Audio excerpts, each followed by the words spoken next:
Ya teman-teman semua, baik lagi di Kepian News, masih membahas kasus Subang. Hari ini gue akan bahas tentang bukti-bukti yang akan membuat Pak Yosep kemarin tidak bisa mengelak ya teman-teman, dari pernyataan Kombes Pol Ibrahim Tompo kemarin di konferensi persnya ya teman-teman.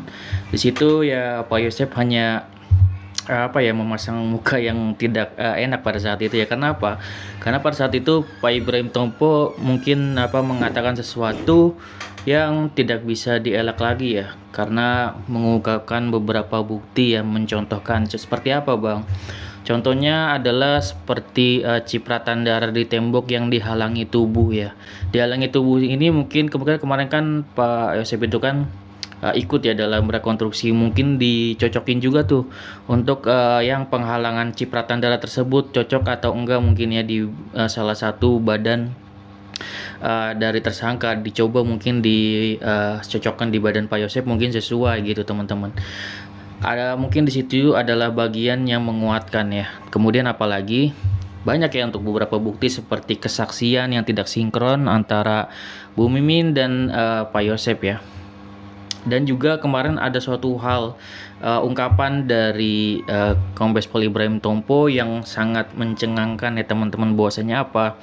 Bahwasanya beliau mengatakan atau memastikan bahwasanya jika Pak Yosep mengelak tidak berada di TKP, beliau memastikan bahwasanya Pak Yosep itu percuma untuk mengelak tidak berada di TKP, bahwasanya Pak Ibrahim Tompo memiliki data saintifik ya yang benar-benar kuat gitu ya. Dan di sini tidak diungkap nih saintifiknya seperti apa, apakah dari CCTV, apakah ada saksi yang melihat, ataukah dari data-data yang dikumpulkan oleh saksi ahli. Ini kan banyak banget ya teman-teman saksi ahlinya gitu yang sudah disebutkan oleh Pak Ibrahim Tompo. Kemungkinan semua datanya lengkap ya teman-teman, mungkin dari alat bukti, juga dari para saksi ahli kayak gitu, dan juga dari olah TKP kemarin. Kalau dari olah TKP kan kemungkinan memang ditemukan yang cipratan darah di tembok yang dihalangi tubuh, kan itu hanya salah satunya ya teman-teman yang disebutkan, dicontohkan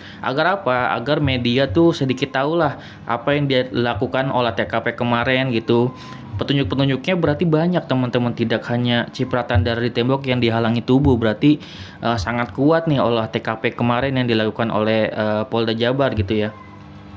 Ya gue yakin sih kalau misalkan Kombes Pol Ibrahim Tompo sampai menyatakan percuma saja Pak Yosep mengelak tidak berada di TKP, karena data kami menunjukkan bahwasanya Pak Yosep ada di TKP, itu yang membuat pastinya muka Pak Yosep pada saat itu ya tentunya cemberut gitu ya, karena kan di situ jelas di depan Pak Yosep sendiri Kombes Pol Ibrahim Tompo mengatakan seperti itu dengan jelas gitu di depan media.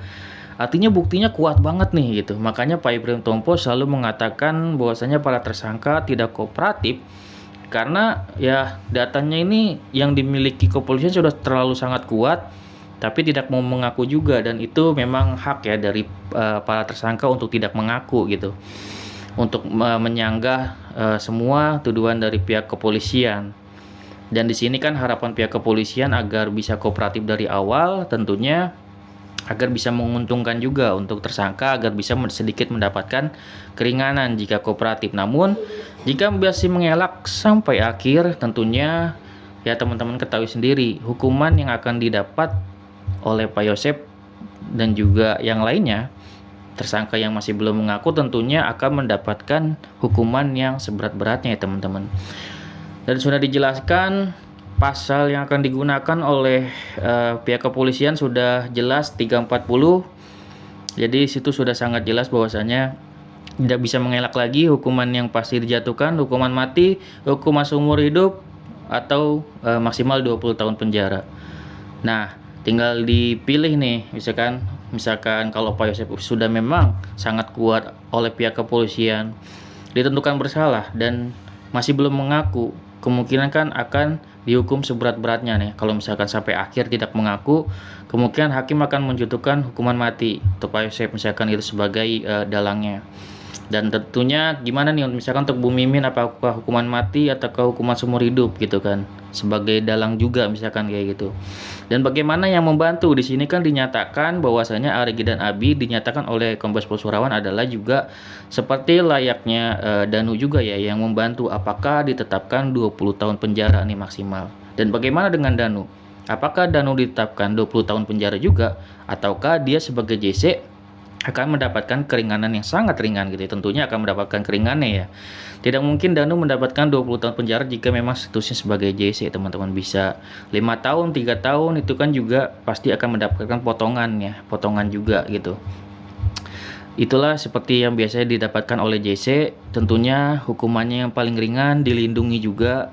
Ya kalau misalkan teman-teman bertanya, kenapa Danu tidak dihadirkan kemarin? Tentunya ya Danu itu dilakukan spesial karena memang posisinya dia itu belum dihukum dan sebenarnya dilindungi dari awal oleh LPSK. Makanya dia tidak menggunakan baju tahanan, sepertinya memang ya tidak ditahan tapi benar-benar dijaga dan juga diberi fasilitas oleh LPSK dari awal ya. Dari awal yang namanya dilakukan yang namanya prarekonstruksi itu dia sudah tidak pakai baju tahanan. Itu memang sepertinya memang sudah dilindungi oleh LPSK dan juga memang kooperatif. Itu artinya apa? Ya pihak kepolisian juga memperlakukan Danu juga tidak kasar gitu ya, karena memang tujuannya dia untuk mengungkapkan kasus ini gitu.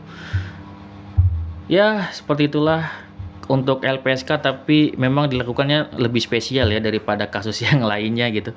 Kalau misalkan kasus Sambo tentunya kan bisa teman-teman lihat sendiri bahwasanya walaupun sudah ditetapkan sebagai JC tapi tetap kan memakai baju tahanan. Berbeda dengan Danu, ditetapkan sebagai JC tapi tidak memakai baju tahanan dan diperlakukan memang agak spesial, mungkin karena di sini Danu ini membutuhkan yang namanya rehabilitasi teman-teman, masalah psikisnya gitu, lagi diperbaiki psikisnya agar siap menghadapi persidangan. Itu sebenarnya tujuan utama dari LPSK sekarang ini gitu.